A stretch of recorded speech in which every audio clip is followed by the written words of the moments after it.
Chronicles 2, 24 chapter. Joash was 7 years old when he became king, and he reigned in Jerusalem 40 years. His mother was Zibiah from Beersheba. Joash did what was pleasing in the Lord's sight throughout the lifetime of Jehoiada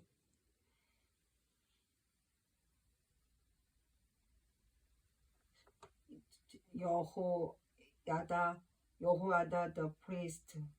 Jehoiada chose 2 wives for Joash, and he had sons and daughters.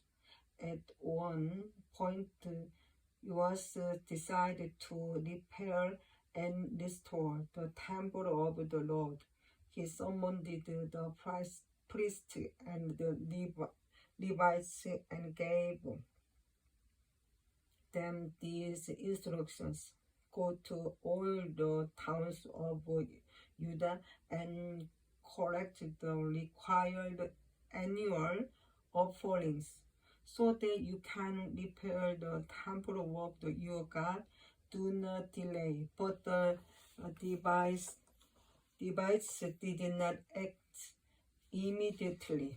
So the king called for Jehoiada, the high priest, and asked him, why haven't you demanded that the Levites go out and collect the temple taxes from the towns of Judah and from Jerusalem? Moses, the servant of the Lord, levied this tax on the community of Israel in order to maintain the tabernacle of the covenant. Over the years, the followers of wicked Athaliah had broken into the temple of God, and they had used all the dedicated things from the temple of the Lord to worship the image of Baal.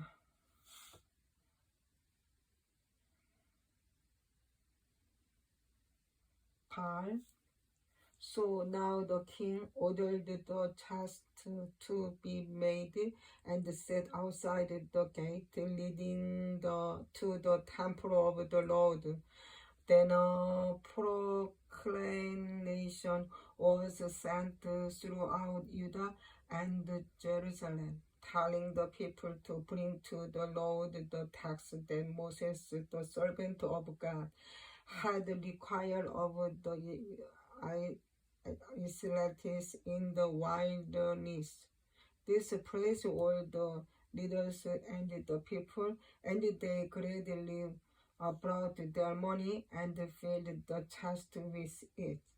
Whenever the chest became full, the Levites would carry it to the king's official.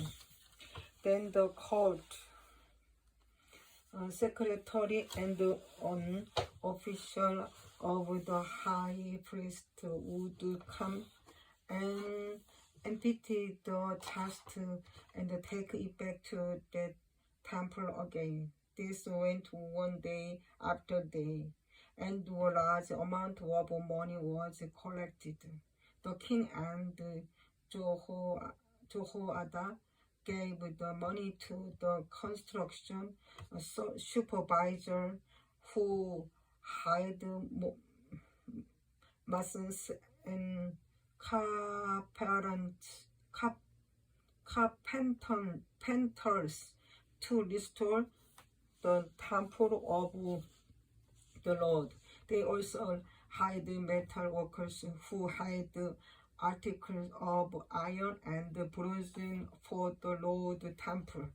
The man in charge of the renovation worked hard and made steadily progress. They restored the temple of God according to its original design and strengthened it. When all the repairs were finished, they brought the remaining money to the king and Jehoiada. It was used to make various articles for the temple of the Lord. Article for worship services and for burnt offerings, including dead ladies and other articles made of gold and silver, and the burnt offerings were sacrificed continually in the temple of the Lord during the lifetime of Joiada the priest. Joiada lived to a very old age, finally dying at 130. He was buried among the kings in the city of David, because he had done so much good in Israel for God and his temple. But after Jehoiada's death, the leaders of Judah came and bowed before King Yehoiah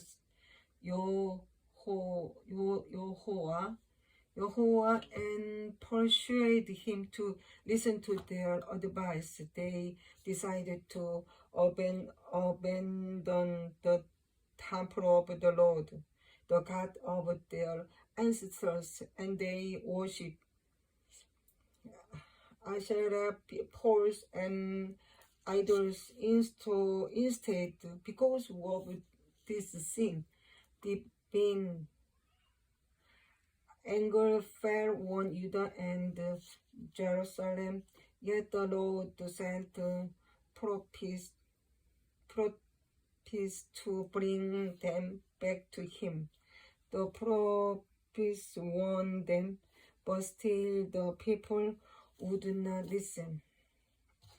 Then the Spirit of God came upon Zechariah, son of Jehoiada, the priest. He stood before the people and said, "This is what God says. Why do you disobey the Lord's commands and keep yourself from prospering? You have abandoned the Lord, and now he has abandoned you." Then the leaders plotted to kill Zechariah, and King Joas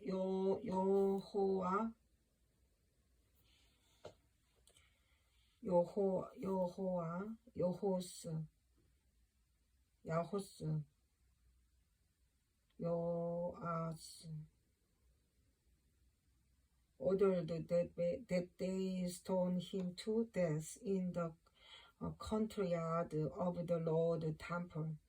That was how King Judah repaid Jehoiada for his loyalty by killing his son. Jariah's last words, as he died, were, "May you, Lord, see what they are doing and avenge my death." In the spring of the year, the army marched against Joash. They invaded Judah and Jerusalem and killed all the leaders of the nation. Then they sent all the plunder back to their king in Damascus.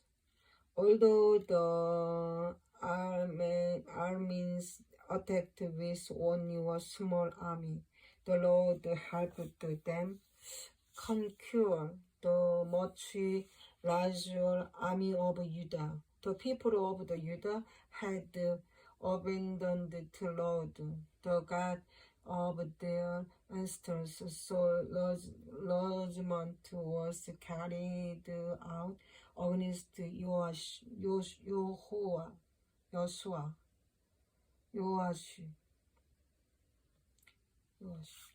They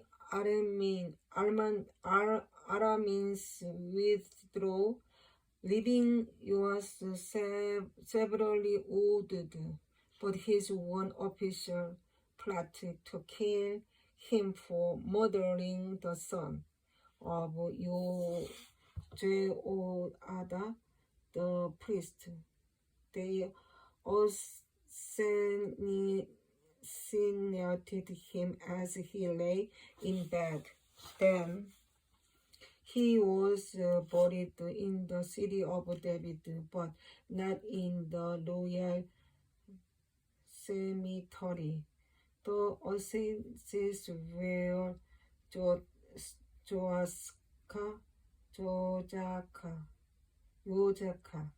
the son of one Ammonite woman named Simeons, and Joachebed, the son of a Moabite woman named Somer.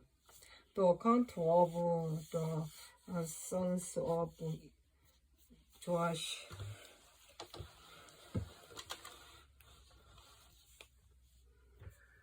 The prophecies about him and the record of his restoration of the temple of God are written in the commentary on the book of the kings. His son